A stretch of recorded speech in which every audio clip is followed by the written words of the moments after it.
Welcome to Auto News Talk. Yeah. So you probably drive past them all the time, right? Oh, definitely. Yeah, the familiar, family-owned car lot right there on Main Street. You see the balloons tied to the side view mirrors, the massive showroom windows reflecting the sun. Yep, the big local family name just glowing on the sign out front. Exactly. It feels like this permanent, totally unchanging fixture of the American landscape. You just, walk in, kick the tires, negotiate with a salesperson, and drive away. Right, but it creates a very comforting illusion. Illusion. Yeah, I mean, what you see from the highway completely masks the brutal reality of what is actually happening behind the scenes. Because Right. the cars themselves are obviously changing, the shift toward electric vehicles and advanced software. But the actual business of selling them, the dealership model itself, is undergoing this just total metamorphosis. Yeah, that familiar car lot is going through a quiet, multi-billion-dollar revolution. It's becoming this high-stakes battleground where artificial intelligence, massive corporate consolidation, and looming geopolitical threats are, well, they're all colliding at once. Right. It's a lot to take in. It is. So, to get a handle on this, we are going to walk through the massive forces that are squeezing auto retail from three different sides. Okay. We're looking at the existential push for physical scale, the sort of invisible data wars happening right out there in the inventory lots, and the global threats that are fundamentally reshaping what a dealership is actually worth. And, the terrain here is fascinating because every single operator, whether they own one small lot or 500, is navigating this exact same storm. Let's start with the squeeze on Main Street. The fundamental nature of running a dealership has totally shifted. I mean, it used to be somewhat akin to managing a large, very expensive hardware store, right? Yeah, exactly. You acquire physical inventory, you park it on the lot, you negotiate a margin, and you hand over the keys. Simple enough. Right.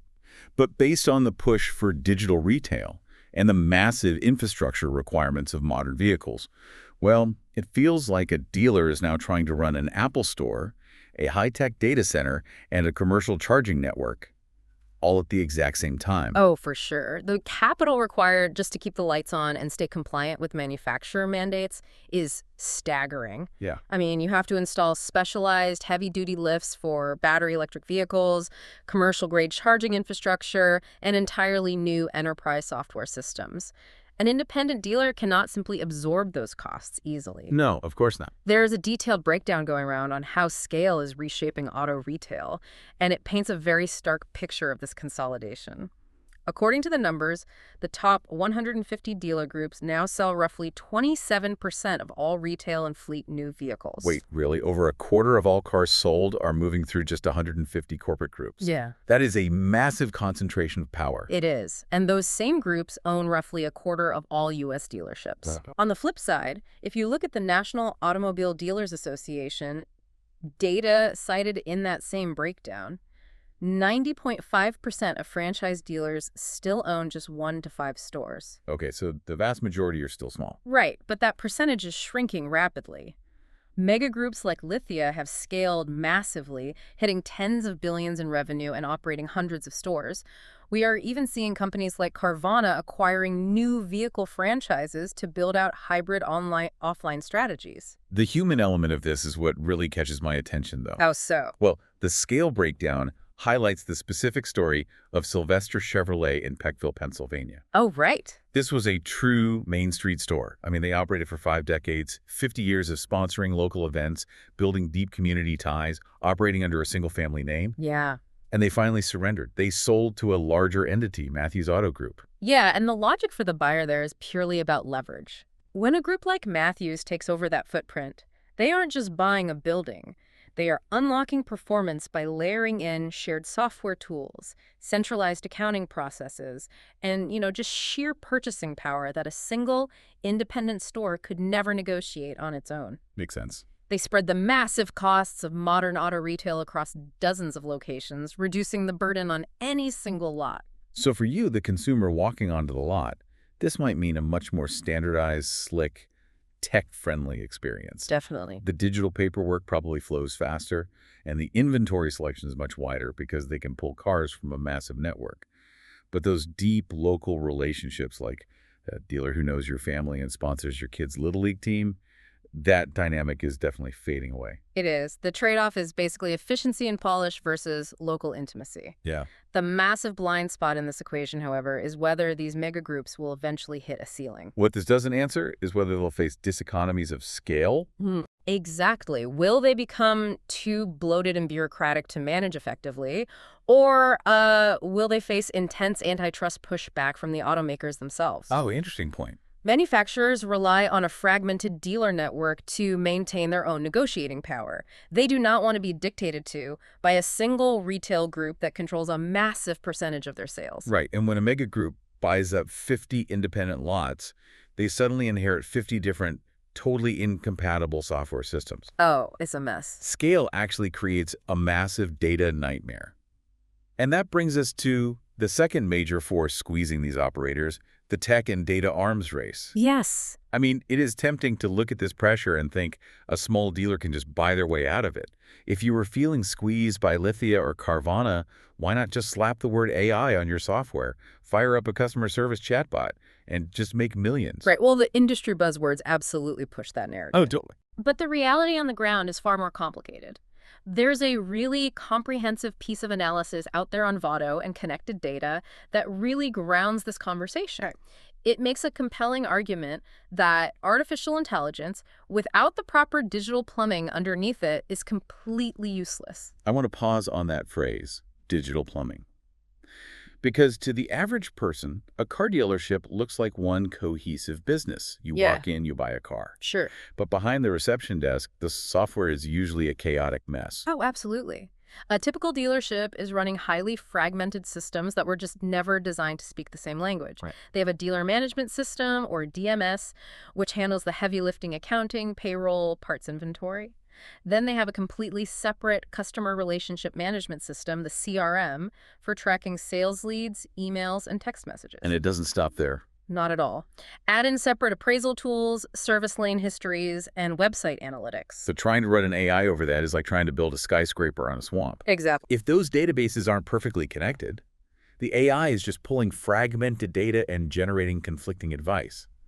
I mean, your CRM might be telling your sales team to aggressively push a specific SUV, while your appraisal tool is simultaneously flagging that you overpaid for that exact SUV and need to dump it immediately at auction. Exactly. Yossi Levi, who is widely known as the car dealership guy, is quoted directly in that Votto piece, and his wording captures the reality perfectly. What did he say? He says, AI without connected data is just expensive guessing. Expensive guessing. Right. That is brilliant. You are paying a premium for a software subscription that is fundamentally blind to half of your business. Yeah. The intelligence only happens when you unify those disparate signals into a single, consistent layer. And that Votto analysis points to a specific, incredibly effective example with Mohawk Honda. Oh, I read about them. Yeah, they completely bypassed the trap of buying shiny new AI tools. Instead, they focused entirely on integrating their existing store strategy vehicle condition reports, service records, and CRM activity into one seamless appraisal workflow. And the results they achieved just by connecting their existing tools are staggering. Mohawk Honda averages 37 service lane acquisitions a month. Wow. Right. So if you were bringing your car in for a routine brake check, this means the dealer's connected systems instantly flag your vehicle. They know exactly what your car is worth in the current market, they know the specific local demand for it, and they know what new model you might be likely to buy. So they make you a highly targeted offer right there in the service lane. Boom. Exactly. Because their data is connected, they achieve a 14% close rate on those offers, and the entire process from the first offer to the final deal takes just 12 days. It is just a masterclass in operational efficiency. It is, and you see this scrappy survival instinct popping up in unexpected places. I was looking through the CDG Weekly Digest, which, constantly tracks dealership operations and ground-level market shifts. Yeah. And independent dealers are definitely not just rolling over and surrendering to the mega groups. No, they are fighting back using incredibly aggressive operational playbooks. The CDG Weekly Digest highlights a case study of a store sourcing 75 used units straight out of their service lanes using a highly specific $50 oil change tactic. Okay, let's break down the mechanics of that because it is fascinating. A dealership will practically give away an oil change for $50. Yeah, they are likely taking a loss on the labor and materials. Right. But the goal isn't to make money on the oil. The goal is to drive massive traffic into their fixed operations, the service and parts department. They get your car on the lift, inspect it, run it through their connected data systems, and make an offer to buy it. It turns a routine maintenance visit into a highly lucrative acquisition channel. It's genius. It really is. If they buy your car in the service lane, they completely bypass the wholesale auction market, saving themselves thousands of dollars in auction fees and transportation costs. Wow. When that connected data actually works, it changes the entire paradigm of how a dealership prices its cars. Right. Instead of relying on a standard spec sheet, pricing a vehicle based purely on year, make, model, and mileage, they can price vehicles based on actual consumer shopping behavior. Exactly. They know exactly which trims and classes buyers are cross-shopping in real time. So what this doesn't answer is the sheer financial reality of getting to that point. Yeah, that's the catch. It is easy for analysts to say unify your data, but untangling decades of mismatched legacy software is an absolute IT nightmare. For a 1 to 5 store operator, the capital expenditure required to rip out an old DMS and integrate a modern unified system can be paralyzing. Which perfectly sets up the third major force reshaping the industry. Okay, lay it on me. If an operator manages to survive the scale squeeze, and they somehow manage to fund and execute the integration of all their data plumbing, Which is a big if. a huge if, what is the ultimate reward? When it comes time to exit the business, what is the sticker price on the dealership itself? We have to talk about valuations and specifically the concept of blue sky value. Yes. So to clarify for you listening, blue sky value is the intangible premium of the business. It is the goodwill, the brand reputation, the local market dominance, and the expectation of future profits that exist above and beyond the physical real estate, the parts in the back room, and the actual cars sitting on the lot. Right. It is the premium an acquirer pays for cash flow certainty. Okay. And right now, according to a comprehensive market breakdown by Hague Partners that maps out franchise value risks, the blue sky landscape is experiencing a massive split based entirely on brand strength. Really? Yeah, it is a tale of two extreme realities. The Hague Partners breakdown shows that brands like Volkswagen and Audi are under severe pressure. That's right. Audi, for instance, is heavily weighed down by import tariffs because they lack a robust U.S. manufacturing footprint. On top of that, dealers feel their product lineup has gotten stale, causing their intangible value to drop. Although, there is some cautious optimism for recovery, with refreshed models on the horizon. But look at the other side of the spectrum. Yeah. Hague Partners describes a brand like Toyota or Lexus as being practically bond-like in its reliability. Bond-like, wow. The valuation multiples for these high-performing brands are staggering. The analysis cites a stunning example of a Toyota store that generated $3 million in earnings. Okay. That single store sold for $44 million in blue sky value alone. Wait, let's look closely at that math. Yeah. A physical car lot generating $3 million a year in profit, sold for an intangible premium of $44 million. Yep. That is nearly a 15x multiple. Yep. That sounds like a speculative tech bubble valuation applied to a highly traditional capital-intensive retail business. Yeah. How is that sustainable? Well, it reflects the incredible premium, massive corporate groups are willing to pay for absolute market dominance and brand certainty. And interestingly, that same Hague analysis notes that for these high-performing megagroups, advanced technology is actually delivering on its promises. Oh, really? Yeah, they highlight data showing that AI tools, specifically systems that record, transcribe, and deeply analyze customer interactions, are linked to a roughly 30% higher sales rate per salesperson. So for the operators who have the scale and the perfect data plumbing, AI is essentially printing money. Basically. But there is a massive dark cloud looming over these massive valuations, and that is the geopolitical threat of Chinese automakers entering the market. This is the ultimate macroeconomic wildcard. The Hague Partners analysis uses Australia as a severe cautionary tale to explain the mechanics of this threat. What happened there? Well, when Chinese automotive brands, armed with massive manufacturing scale and heavy government backing, entered the Australian market, they were able to flood the zone with electric vehicles priced aggressively below the legacy brands. Oh, I see. So this forces the legacy Ford, Chevrolet, or Volkswagen dealers into a brutal, unwinnable price war. They have to slash their own prices just to move metal off the lot. And as a result, their profit margins drop to near zero. If a dealership is no longer generating a reliable profit, that 15x blue sky premium evaporates overnight. Gone. completely. The sheer uncertainty of that market disruption effectively erased the intangible value for many legacy franchises in Australia. Acquirers simply walked away from the table because they had no idea what the market would look like in 5 years. And we are seeing intense political maneuvering to try and prevent that exact scenario from playing out in North America, right? Yes. The Hague breakdown points to a proposed political measure attributed to Senator Moreno that would explicitly block Chinese-controlled automakers from the market entirely. Right. And the critical detail here is that this wouldn't just block new, unfamiliar brands like BYD. The wording of the proposal could encompass existing, highly familiar legacy brands like Volvo, simply because Volvo is owned by Geely, which is a Chinese entity. The implications for the M&A market are just staggering. It implies that for a legacy brand like Volvo to even continue operating in North America, a massive corporate divestiture might be required. Wow. If you are buying or selling a dealership right now, you have to play an incredibly defensive game. Timing the market is everything. Yeah. Hague cited specific examples where an owner simply paused a sale during a period of intense regulatory uncertainty. By waiting out the weather and remarketing the dealership after a specific policy change cleared up, the final offers bumped up by 25 to 30%. A 30% swing in a multi-million-dollar transaction just for waiting a few months. That's wild. It is. What this doesn't answer, though, is how these proposed geopolitical bans will actually survive contact with reality. I mean, banning global supply chains involves incredibly complex legislative battles, international trade law, and potential retaliatory tariffs. The ground is constantly shifting beneath their feet. Every assumption about valuation could change with a single legislative ruling. So if we step back and look at the entire board, the massive physical consolidation, the desperate invisible data wars, and the geopolitical shocks altering valuations, what patterns actually emerge from all of this? Well, when you synthesize the evidence across all these dynamics, three very distinct themes emerge.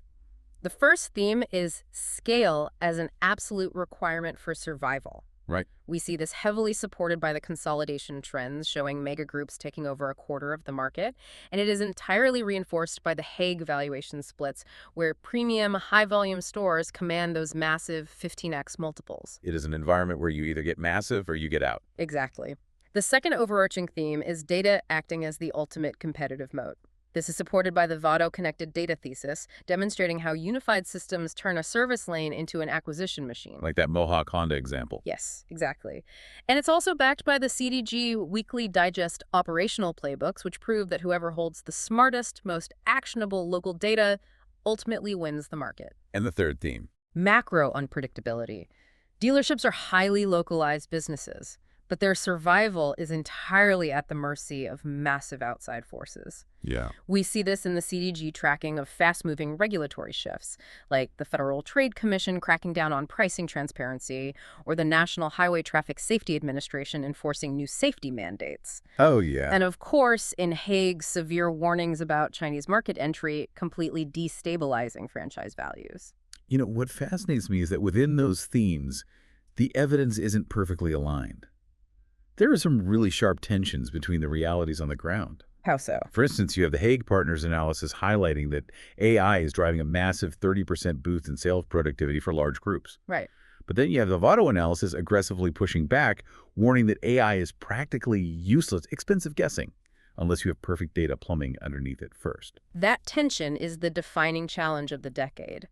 Advanced technology is either your biggest competitive advantage or a massive drain on your capital, depending entirely on the unglamorous back-end infrastructure you build first. Exactly. And the second major tension revolves around the ultimate fate of the independent dealer. You have the Sylvester Chevrolet narrative, which represents the traditional single-point dealers waving the white flag and surrendering to corporate scale because the capital costs are too high. Right, they just give up. But you contrast that directly with the evidence from the CDG Weekly Digest, which shows independent operators fighting back fiercely, using highly aggressive, scrappy tactics like the $50 oil change to survive and thrive. So boiling all of this down to the core reality, for anyone operating in auto retail, investing in this space, or even just trying to understand the future of American commerce, what is the ultimate practical takeaway? The fundamental lesson is about the strict order of operations.